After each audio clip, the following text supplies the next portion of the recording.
Good morning, class. This is your teacher, Miss Judy C. Patachil.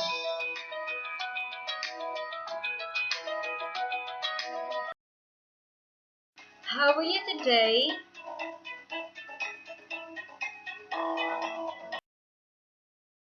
Welcome to ICT 10 subject, 4th quarter, week 3.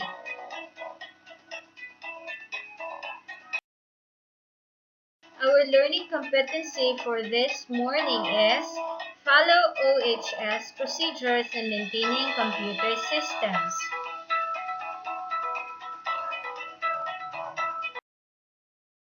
The lesson that we're going to discuss this morning is about maintaining computer systems.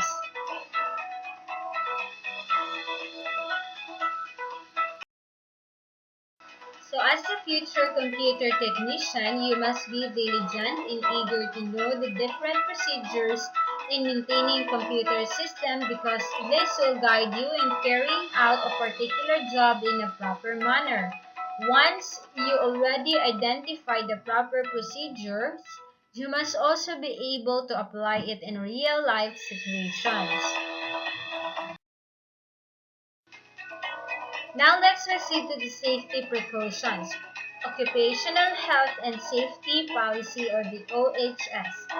It is an information and communication technology student should know how to behave when working in the computer laboratory, as well as implement a safe way of accomplishing every task.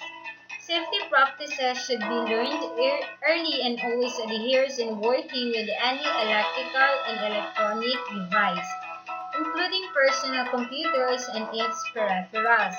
This is for your protection as well as to the people working with you and for the devices that you are using. The basis for this process begins with occupational health and safety policies.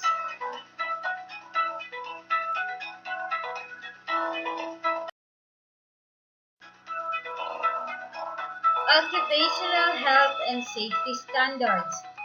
Each student has the ability to their colleagues and their organization to report and act upon any potential workplace hazard.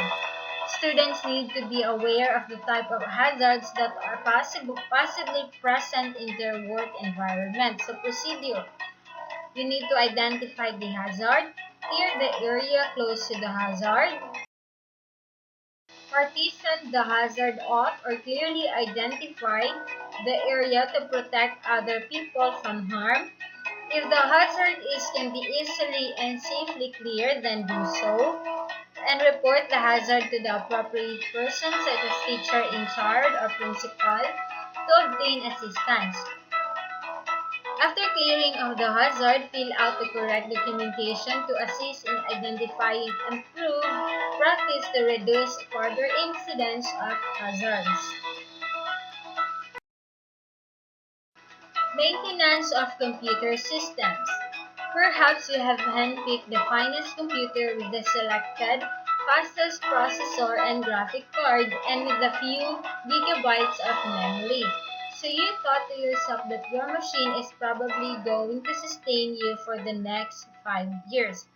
But little did you discover that some 6 months down the road, your computer is behaving like a Pentium 2 computer, virtually, perpetually flustering you with its choppy and images, frustrating pop-ups, and tremendously slow disk access.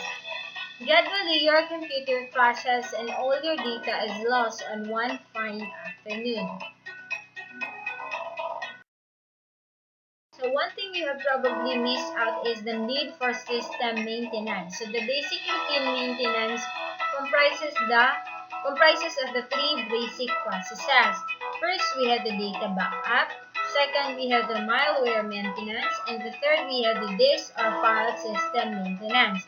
So let us address each of the processes in detail so that you can better understand how can you apply them in your system to extend its longevity.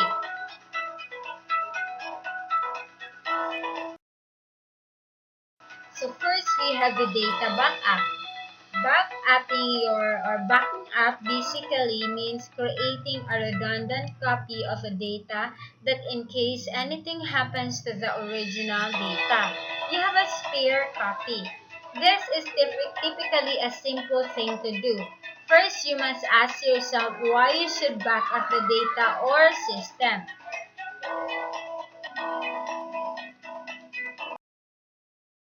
If you feel that you should back up your valuable data, then you should decide and select what are the data to be backed up.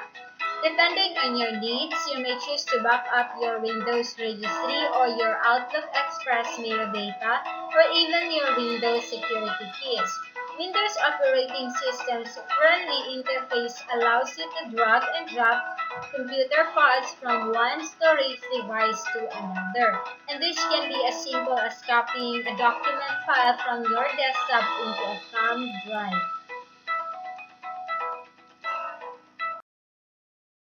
But when these files gradually occupy a lot of disk space, you may need to seek help from archiver utilities such as Winzip, which enables you to compact your files into a single compressed file, and you can then break up this large file into several pieces to be stored in several mediums such as a span, CD, or DVD recordable.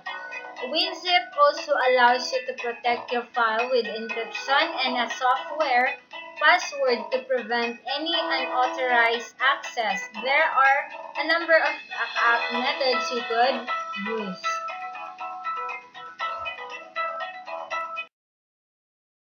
So how to back up files in Windows XP. To use the build in Windows XP backup tool, follow the instructions. So click the Start button, then click All Programs, Accessories, System Tools, and Backup. Windows XP Backup Tools allows backing up all user files in just one task. If you select the option of the My Document Backup, it will copy the entire contents of the documents and settings folder including the MS Outlook, the Outlook Express message and setting as well as your profile settings.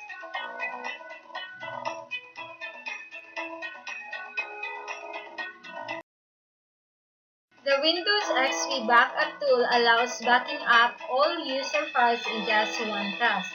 If you select the option of the My Document Backup, it will copy the entire contents of the documents and settings folder including MS Outlook, Outlook Express messages, and settings as well as your profile settings. However, in most situations, full backup is not necessary. In all likelihood, the My Documents folder of your computer will be a large in size and contain a lot of irrelevant information. If this is the case, Windows XP Backup Tool suggests that you manually specify files that you want to include or exclude from the backup set. Then lastly, do not forget to back up your Internet Explorer favorites from within IE, and then you can export them from the menu.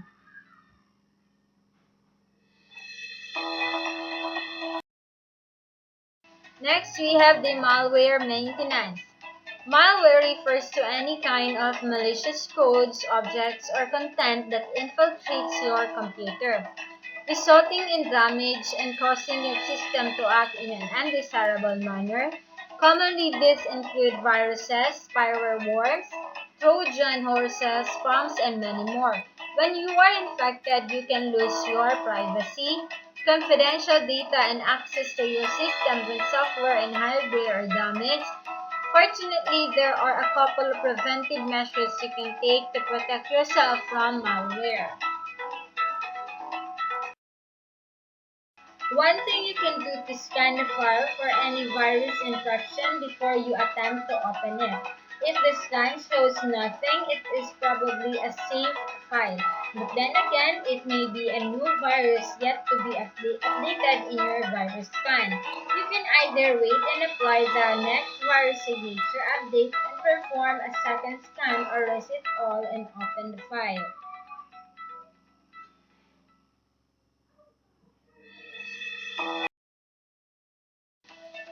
Lastly, we have the disk maintenance. Did anyone tell you that your hard disk is a pretty tricky machine? When you first installed your operating system, you may be pleased to know how smooth and efficient your software applications are running.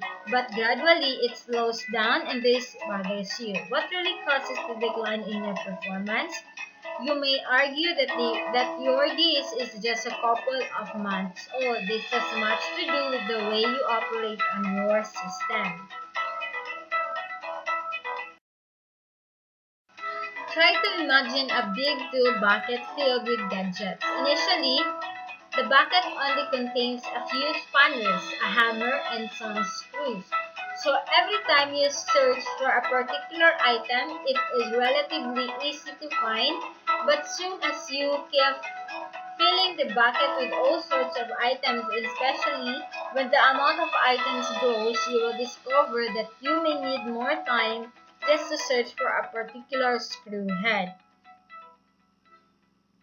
In such cases, uninstall any unnecessary software and defragment your disk. Typically, your system performance will decline when the amount of data in your hard disk starts to grow.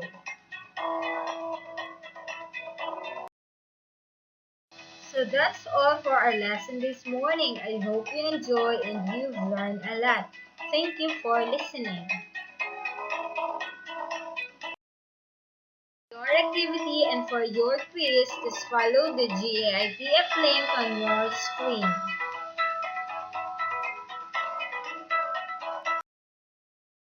Once again, good morning and have a nice day.